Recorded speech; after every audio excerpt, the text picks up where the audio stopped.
Fala aí, Padawan! Bem-vindo mais uma vez ao meu canal Pensando Alto Filosofia. É uma alegria muito grande a gente poder se encontrar essa semana. E no vídeo de hoje, para uma tag, o Bruno, do canal Luft Balloon, me pediu, me convidou e na verdade me desafiou para responder algumas perguntas de uma tag que o Alisson Augusto importou lá da Espanha, se eu não me engano, chamado Tag da Filosofia.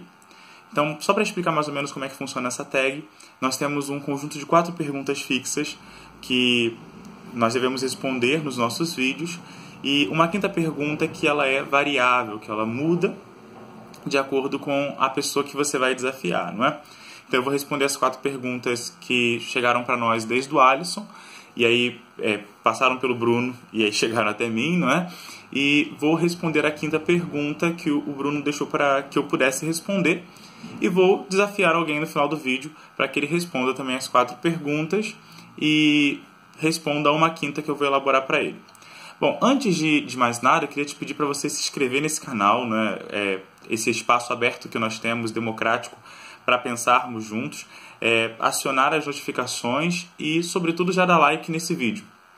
Além disso, se você quiser, e é sempre um convite, super recomendo que você dê um pulinho lá no canal do Bruno também, o Luft Balloon, que, em minha modesta opinião, é o melhor canal de conteúdo de filosofia que nós temos no Brasil. Por 2 motivos bem concretos. O primeiro, porque a qualidade daquilo que o Bruno produz é bem alta, né? O Bruno ele, se embasa profundamente em pesquisas para desenvolver os vídeos. E numa outra perspectiva, porque é um dos canais com maior regularidade de postagens de conteúdo filosófico que nós temos no YouTube na área de filosofia. Então super recomendo, eu vou deixar o link do canal do Bruno aqui na descrição desse vídeo. Dá um pulinho lá, também se inscreve no canal dele que você vai estar alimentando profundamente a sua inteligência e vai estar se capacitando para cada vez mais pensar alto, né? Não só aqui no nosso ambiente democrático, mas também nas situações diversas da vida. Mas deixa de enrolação, vamos embora para a tag, porque é isso que importa, ok? Bom, a primeira pergunta é: para que serve a filosofia na minha vida? Para que serve a filosofia na minha vida? Uma pergunta polêmica.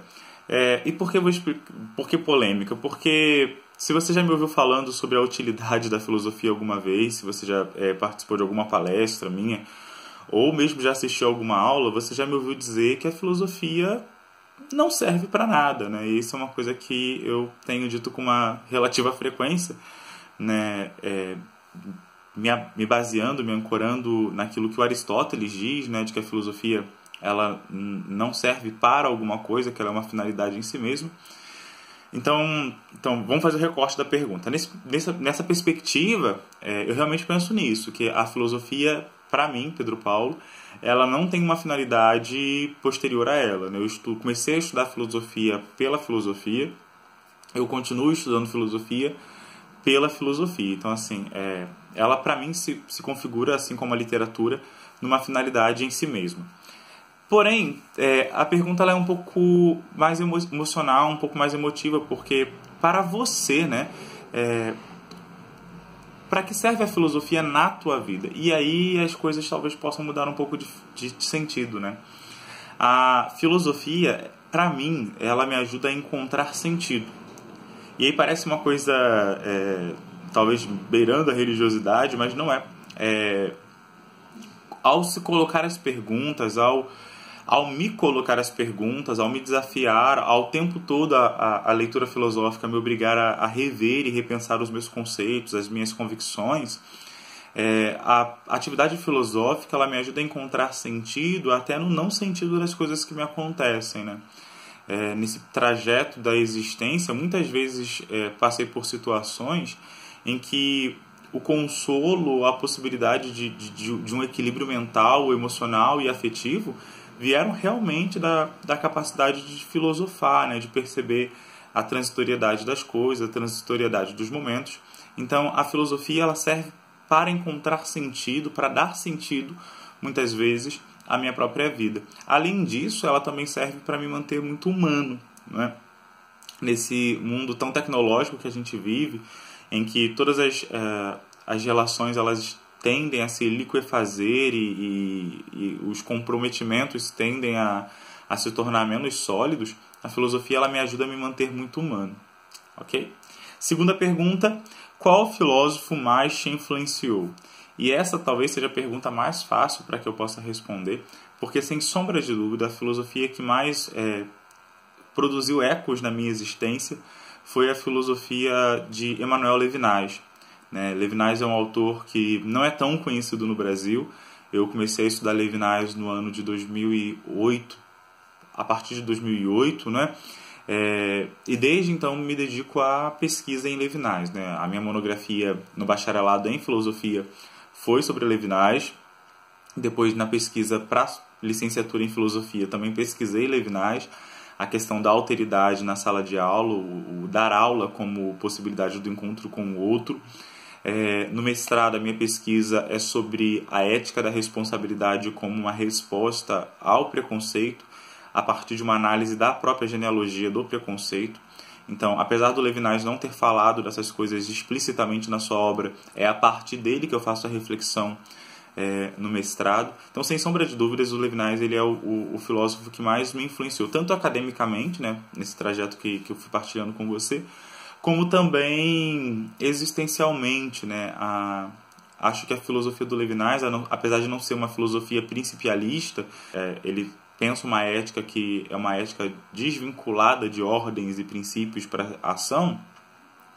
É uma filosofia que nos coloca num modo de ser no mundo muito exigente, para usar uma expressão dele, é um outro modo que ser no mundo, para dizer que não basta apenas uma definição adjetiva para o sujeito ou uma complementação temática para o sujeito. É importante o modo como eu me coloco em relação ao outro no mundo, e isso é uma realidade que me acompanha. Há sempre uma preocupação muito grande de não ser pesado, de não ser ferida, de não ser morte para ninguém, mas ao contrário, de tentar ser vida e produzir vida. Então, o filósofo que mais me influenciou, Emmanuel Levinas. Se você não conhece o Levinas, super recomendo que você pesquise. Esse ano agora, 2019, nós teremos o Seminário Internacional de Levinas.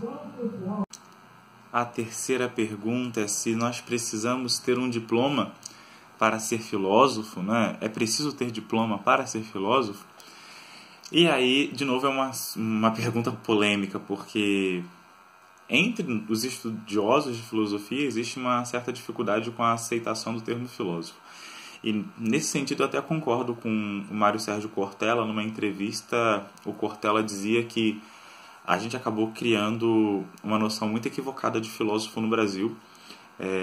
Não é raro você encontrar alguém falando uma frase que não faz muito sentido, e aí no meio da roda de conversa alguém grita: "Ih, filosofou!", como se a filosofia fosse algo que não fizesse sentido, ou fosse algo que fosse para poucos entenderem, ou fosse uma coisa meio alucinada e alucinógena. Então isso é um problema. Então, para fazer isso que se configurou como filosofia no senso comum, realmente não precisa de diploma. Outras pessoas entendem filosofia como uma autoajuda ou uma religiosidade que se desprende ou se desvincula das instituições religiosas. E, na minha opinião, isso também não é filosofia. O Mário Sérgio ele diz que a gente criou um complexo de vira-lata em relação ao termo filósofo, porque a gente entende o filósofo como aquele que tem uma publicação grande, um reconhecimento acadêmico enorme e tal. E aí, de novo, não é preciso o diploma de filosofia para isso, visto que muitos dos filósofos que nós estudamos e reconhecemos como filósofos não tinham essa formação específica no seu currículo acadêmico. E aí é uma coisa que eu gostaria de só fazer um recorte. Eu vi em alguns vídeos algumas pessoas tentando defender a ausência de diploma para a filosofia, dizendo que os primeiros filósofos não tinham diploma. Isso é um anacronismo, Por que não tinham diploma? Justamente porque também não existia a universidade. Então, assim, tentar pegar aquilo que hoje nós entendemos e aplicar, por exemplo, a Platão, Aristóteles e Sócrates em um outro contexto, em uma outra realidade cultural, é anacrônico, chega a ser estúpido. Mas não é preciso um diploma para que alguém seja filósofo. Nisso eu concordo.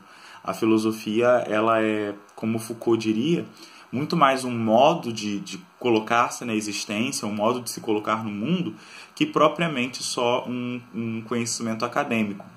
Entretanto, Eu sou defensor da ideia de que todo aquele que tem um diploma de filosofia, ele recebe o título de filósofo, né? Quer dizer, o cara que faz medicina, então ele tem um diploma de medicina, ele é chamado de médico. O cara que faz engenharia é chamado de engenheiro.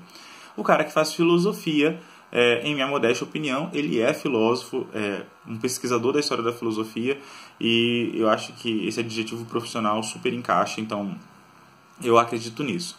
Pedro Paulo, então, você está dizendo que é necessário, obrigatoriamente, ter um diploma para ser filósofo? Não. Mas é preciso, pelo menos, uma postura filosófica diante da existência, né? Uma postura filosófica que nos foi dada desde Sócrates, que é uma postura racional, uma postura aberta ao diálogo, uma postura democrática, uma postura crítica, né? Uma postura que não se faz dogmática. E aí tem que tomar cuidado, porque existem algumas pessoas que se autoproclamam filósofos e não tem essa perspectiva socrática, essa perspectiva filosófica da abertura para o diálogo. E aí essas pessoas, eu não sei se a gente poderia propriamente chamar de filósofos. Nem legalmente, no sentido da ausência do diploma, nem conceitualmente, justamente por faltar esse modo de ser, esse modo que ser da existência. Então, tomar cuidado com alguns gurus que vivem em Virgínia, não é? Apesar de se autoproclamarem filósofos, a grande questão existe uma possibilidade de uma abertura real para o diálogo e para a conversa? Porque, senão, não sei se existe tanta filosofia assim, não é?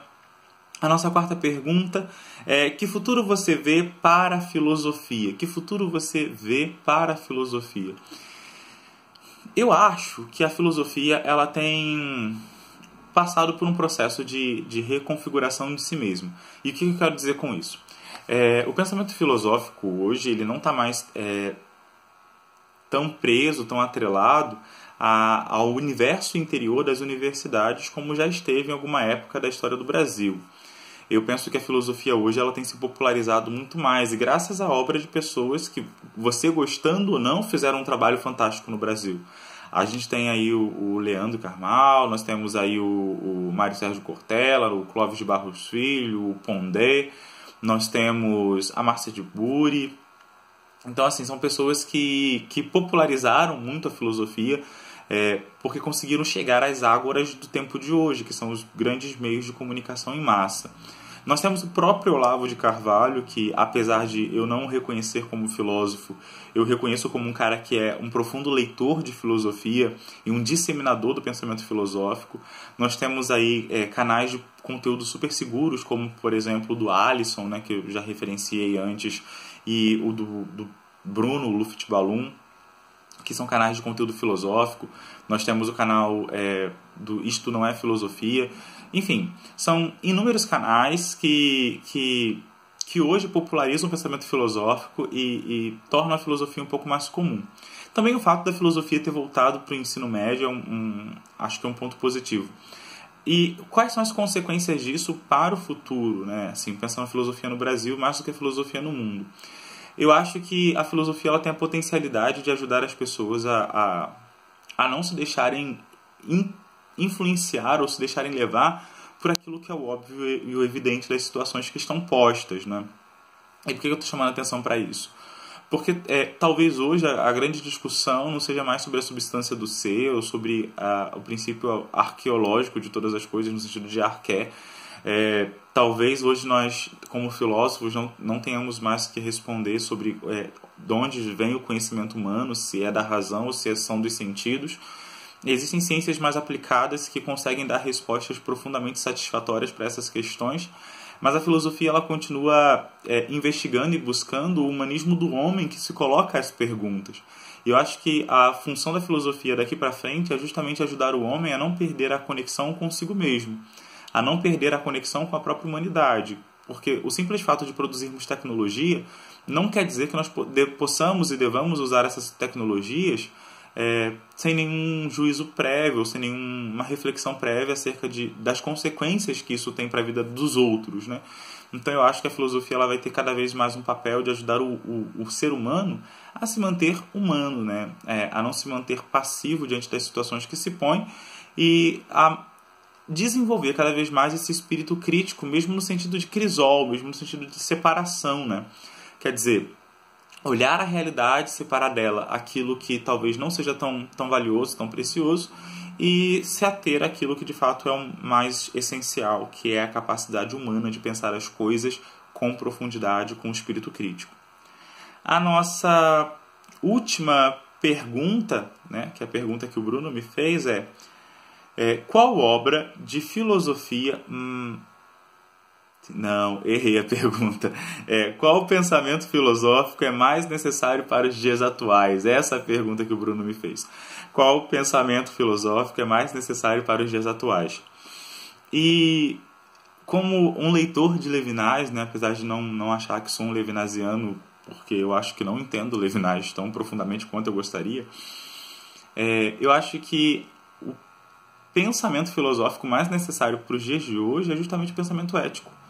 Essa capacidade de pensar de que modo nós podemos viver com os outros e para os outros e em relação com os outros de uma maneira não homicida, sem fazer com que o outro morra em todas as esferas que isso pode acontecer, né?